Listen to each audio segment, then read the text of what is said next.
दोस्तों, अगर परमाणु हथियारों को हटा दिया जाए तो चाइना की सैन्य शक्ति रूस और अमेरिका दोनों से आगे निकल जाती है। क्या ये बात सही है? दरअसल अगर करंट सिनेरियो की बात की जाए तो इन दोनों रशियन मिलिट्री जो पावर है वो शून्य के करीब पहुंच चुकी है। इसीलिए अब सवाल यह है कि अगर हम परमाणु हथियारों को हटा दें तो चाइना की सैन्य शक्ति क्या अमेरिका से आगे निकल जाती है? लेकिन इसका जवाब बिल्कुल उल्टा होगा। दरअसल दोस्तों, किसी भी युद्ध में शुरुआत में ही अमेरिका हवा में यानी कि एयर में डोमिनेट करेगा।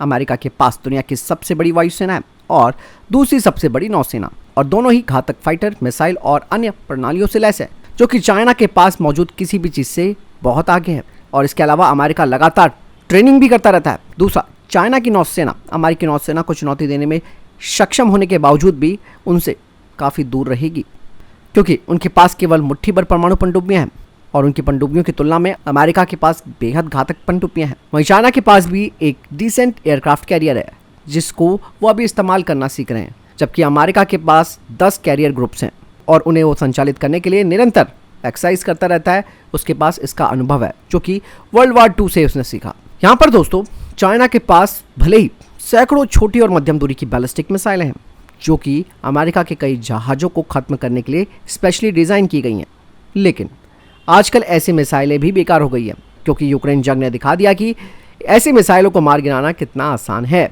यहाँ तक कि पश्चिमी देशों के हथियारों का इस्तेमाल करके भी। इसके अलावा ज़मीनी सेना की अगर बात की जाए तो चाइना की सेना काफ़ी बड़ी है, यहाँ तक कि अमेरिका की सेना से भी बड़ी है। लेकिन दोस्तों, उन सभी चीनी डिवीज़नों के पास हैवी इक्विपमेंट्स और लॉजिस्टिक्स की बहुत कम व्यवस्था है। वहीं अमेरिकी सेना की बात की जाए तो अमेरिका के पास दुनिया की सबसे अच्छी लॉजिस्टिक सपोर्ट है। उसके पास सुपर मॉडर्न वेपन्स हैं, सेंसर्स हैं, कम्युनिकेशन है और इसी तरीके की सभी चीज़ें उसकी पूरी रेंज में हैं। यहाँ पर फिर मैं कहना चाहूँगा कि अमेरिका लगातार ट्रेन होता रहता है अपने हथियारों के ऊपर। वहीं चाइना की ये सबसे बड़ी प्रॉब्लम है कि उसे ट्रेनिंग का ज़्यादा अनुभव नहीं है। इसीलिए आपने देखा होगा कि बहुत कम देश होंगे जिनके साथ वो जॉइंट मिलिट्री एक्सरसाइज करता है।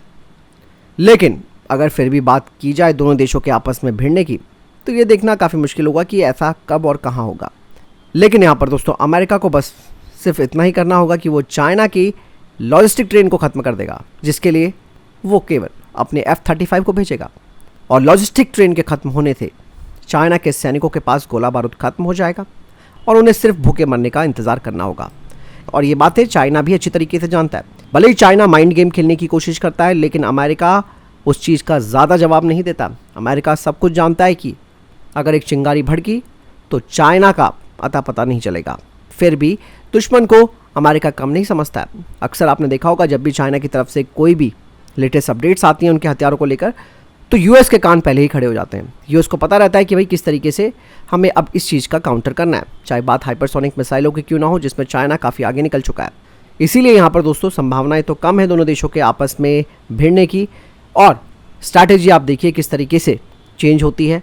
अमेरिका एक पावरफुल कंट्री है, रीज़न उसका आपने देख लिया, वो लगातार ट्रेनिंग करते हैं, उनका लॉजिस्टिक सपोर्ट बहुत अच्छा है और उनके पास कटिंग एज टेक्नोलॉजी है जिसका मुकाबला चाइना नहीं कर सकता है।